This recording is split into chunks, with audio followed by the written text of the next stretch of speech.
Howdy everyone, my name is Jonathan Richie, and today I hope you'll join me as I go to several manuscript archives and repositories in the Dallas-Fort Worth area looking for artifacts and documents pertaining to one of Texas's most venerated historical figures, the Raven, or more commonly known as Sam Houston.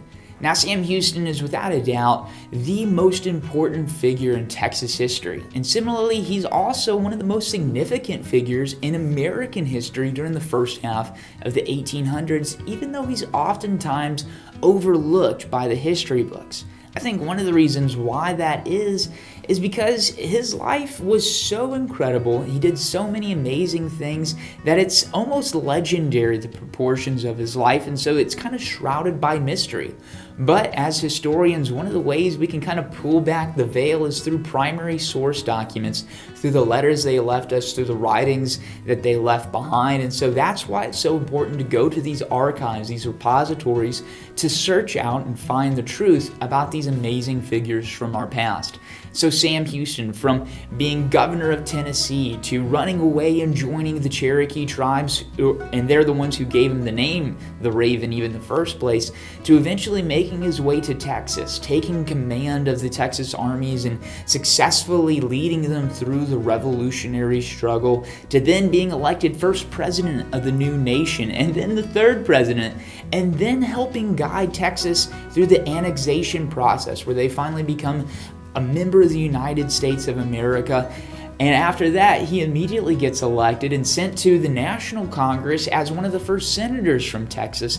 He lived such an amazing life, and it kept on going after that, eventually being elected governor of Texas during the years leading up to the Civil War, where he basically stares down secession and says, "I'm not leading Texas out of the Union." He tries to keep it in. Eventually, he's basically forced out of office when he refuses to take the oath of loyalty to the Confederacy, and then he eventually passes away shortly before the end of the Civil War. So from beginning to close, Sam Houston lived an incredible life. And he was a man who wasn't afraid to tell you what he thought about things either. It's one of the great fun of reading his speeches and letters, as he speaks very plainly and very powerfully on many topics. In fact, one of my favorite stories about Houston is towards the end of his life, he began wearing a leopard skin vest. The reason why? Well, in Jeremiah, the Bible, it says a leopard can't change his spots. And Sam Houston read that and said, you know what? That's just like me. I'm not going to change my convictions for any reason. And so he wore this leopard vest as a way of communicating, look, I'm not going to change from my positions. And throughout his life, whether it was in the halls of Congress or on the battlefields of Texas, he always stood firmly by what he believed was right. Now, to learn more about Sam Houston, today we'll be going to several artifact repositories and manuscript archives in order to find some things that will help us follow the flight of Sam Houston as he is going through his career. And the first place we'll be going is actually where we are. This is the Wall Builders Library out in Aledo, Texas, and it's actually where I work. I work here as one of the chief researchers and writers, so it's a pleasure to be able to bring you guys out here. But Wall Builders was started in 1988 as a way to share America's religious, moral, and constitutional heritage. They have one of the largest private collections of early American artifacts with over 100,000 items in their collection. And so as I was going through our database, I was able to locate several items that pertain to Texas and Sam Houston, including this right here. These are actually some money from the Republican government of Texas. So this is during the 9-year period in between achieving their independence and joining America as one of the states. And so this is while they are an independent nation. What's great is that actually 2 of these bills are signed by Sam Houston as president. You can see his name right there, which is so fun that back then, literally the president was signing every single one of these bills by hand, which is kind of wild to think about. But another one of the fun things I was able to find is this right here. This is actually a lecture given by Sam Houston in 1851 on the dangers of frontier life, and he shares so many fun stories. It's really Sam Houston at his peak. He was just a phenomenal orator by all accounts, very persuasive, and that actually kind of leads into the next and probably the most significant artifact we have about Sam Houston here, and it's this right here.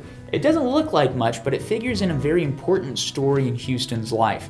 This was done in 1854 while Houston is a senator from Texas, and it is actually an order form for one of Sam Houston's speeches. And you can actually see the names of 5 senators here, including Houston, who are ordering hundreds, in some cases thousands of copies of this speech he gave.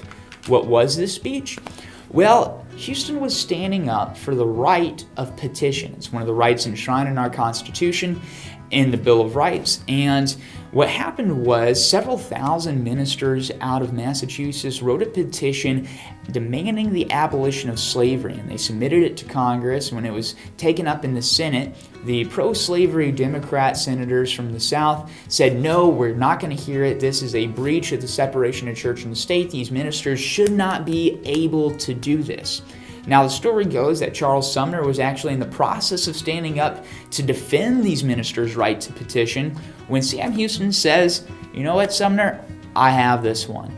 So Houston stands up and begins his speech, and he just really tears into them. You can read it because obviously it was published, and he strongly defends these ministers' right to petition, which is so interesting because, right, Houston is a senator from a slave state, Texas. Houston even has slaves himself, but he's saying, no, these men deserve the right to be able to advocate for the abolition of slavery. And this actually sheds light a little bit into Houston's position on the issue of slavery, because while he did have slaves, he taught them to read, to write, he gave them an education, he liberated them upon hearing about the Emancipation Proclamation, and even throughout his writings, he talks about the evils of slavery. So Charles Sumner actually says Houston was an anti-slavery senator, which is so interesting and led to some of the conflict leading up to the Confederacy, and how Houston says, no, we're not doing that, and he basically gets kicked out of office towards the end of his life for those positions and not changing from those positions. So those are some of the fun artifacts they have at Wall Builders relating to Sam Houston. Now I'm going to take you to another manuscript repository. It's called the American Journey Experience. It's over in Irving, Texas. They have even some more interesting items pertaining to Texas that I'm looking forward to getting to show you. So let's head over there and look at those.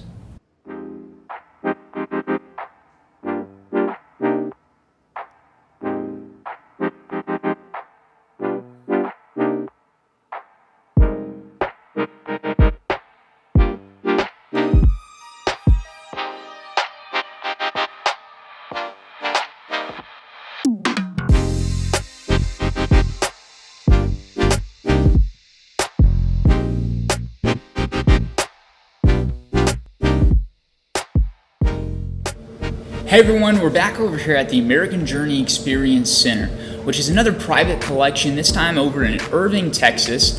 It actually isn't even open up to the public yet, but because of my work with Wall Builders, I've worked over here a lot, know the folks well, and I'm honored to be able to show you guys inside the artifact vault. Their collection is absolutely amazing and basically spans from Columbus to space. I mean, it has a little bit of everything, just such impressive stuff. But as I was looking around and talking with their archivists, came across 2 artifacts that help shed light on Sam Houston and his life.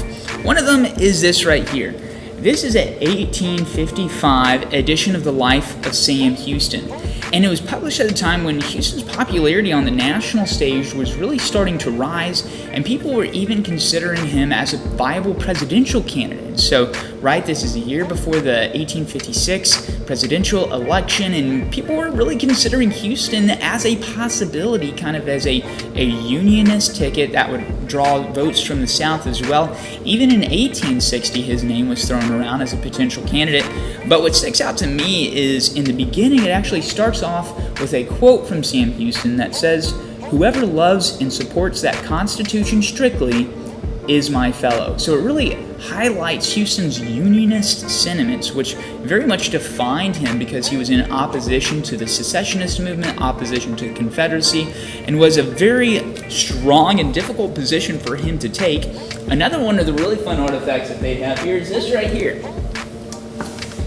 This is a Brown Bess musket. Now, Brown Bess is an English musket made during the reign of King George III. This one specifically, that is, and this one was actually made in the Tower of London. But what's so fascinating is the Mexican forces during the Texas Revolutionary War actually purchased their guns from England. And so troops on both sides, because the Texans would obviously have some of these guns too, whether they purchased them themselves or captured them off of defeated Mexican forces. This gun right here, while it might not have seen any action in the Texas War for Independence, was exactly like the ones that they would have used. And so it's really cool to be able to feel this and really have history come to life in that way. And that's one of the joys of being able to go to some of these artifact collections and manuscript repositories, is go and get your hands on some of the physical artifacts, see some of their writings. And that's what, one of the great joys about public history, is being able to bring those stories, those people to life for other people as well. My name's Jonathan Richie, and I hope you've enjoyed this video.